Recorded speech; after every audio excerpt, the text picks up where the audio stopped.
Today's video is probably going to be one of the most fucked up ones I've done. Not because what I'm saying is terrible, it's just that the topic that I want to mention is a little bit tricky. So, if you're a student, this is a conversation or a lesson plan that you can look at and you can ask your teacher if you can do it together with him or her. If you're a teacher, then this is something that you can maybe introduce to your students. Now, the topic that I want to mention today is: should God stop rapists from raping? And I'll tell you how I got to this. And this is very tricky and it's very delicate. And this is how we're going to introduce it.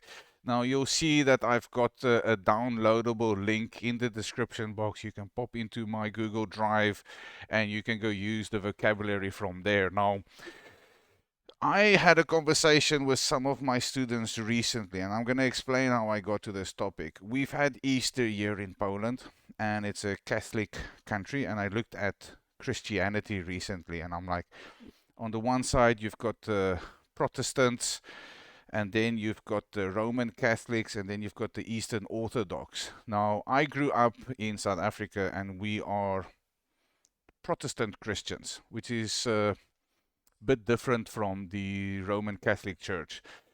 And the way that we interact with our culture and tradition, it's slightly different. Now, I'm not religious, although I was raised with religion. Now, my reason for not being religious is because I grew up with too many black people that are non-religious, but they're amazing people. I grew up with a lot of Muslims, Rastafarians, agnostics, atheists, Jewish people, and I was just like, doesn't really matter which religion you belong to, as long as you're a good person doing good stuff. That's the main thing. Now, we got to Easter last week, and I don't understand some of the aspects of the traditions here.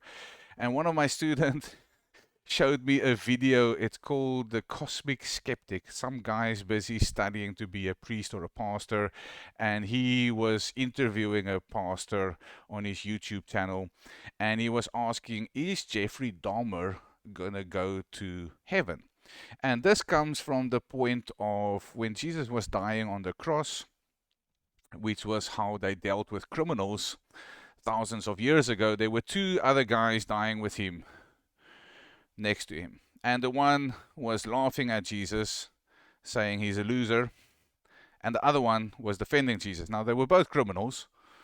I don't know what they did: raping, killing, stealing, no idea. But the one defended Jesus, and then shortly before he died, he converted to Christianity, or he said truly that he believes in Jesus or God, and then he got the golden ticket to heaven. Which brought up the question: is Jeffrey Dahmer considered one of the most famous serial killers of all time? Now, you can watch his dramatization on Netflix, this Dahmer series, or you can watch the Jeffrey Dahmer tapes. Sick motherfucker, okay?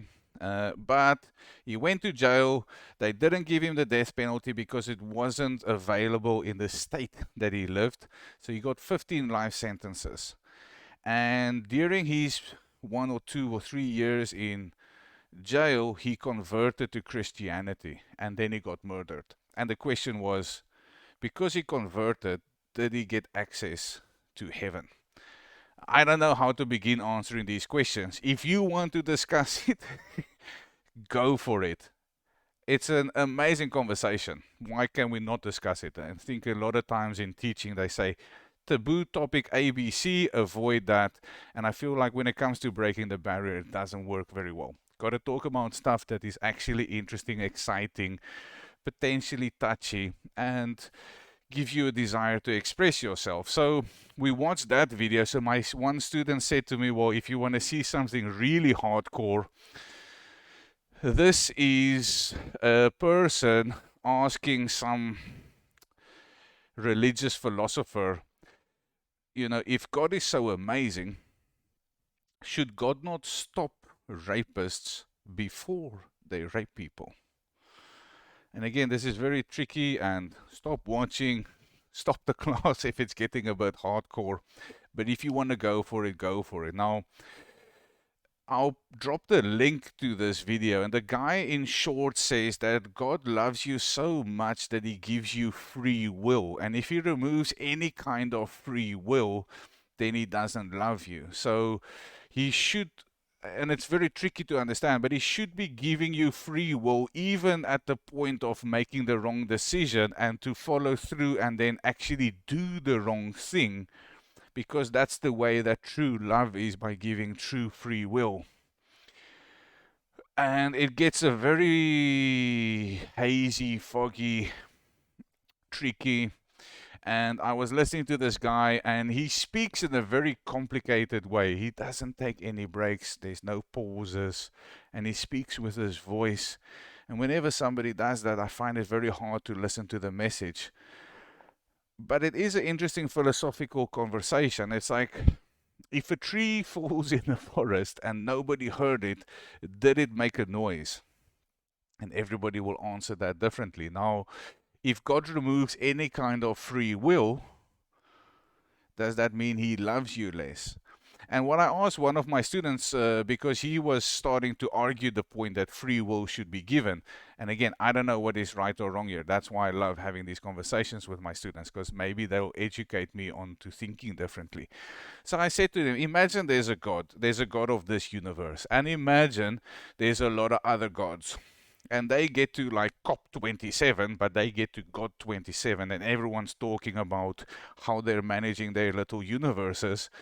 And our God says, well, you know what? This is what's been going on for me with my little universe and my humans and, my species and everything. And, what I like to give them is 100% free will. And, sometimes they take this free will and they start murdering, killing each other. But, I really believe that that's the way that if you love my little humans, that's what I should be giving them. Well, the other gods look at him like, you crazy motherfucker. Like, why are you allowing them to do that? Like, give them free will, like 95 or 97 or 98%. But at this line, you cannot do this. Like, you can do everything you want, but this is where you remove that action or that activity. And I've tried to have this conversation, and to be honest, my brain it feels like it's exploding, because it's too difficult to comprehend. I'm not in a position to talk about God or anything, but I'm definitely in a position to listen and to hear what people have to say. So if you want to have a conversation, check out my link. You're welcome to contact me and contact me for direct lessons. If you're a teacher and you want to have skills on how to introduce these topics and you want to have teacher training, welcome to contact me. Otherwise, go have this with your teachers. Ask them to discuss this. Just watch the video, check out the downloadable link and use that. I'll identify certain keywords or expressions and see if you can do that. When you're talking, focus on the melody of your voice. Focus on communication rather than grammar. Grammar is overrated. It's not important. Communication is more important. And see if you can express, regardless of the level of your English, the basic thoughts and opinions that you have on this idea. Anyway, that's it for today.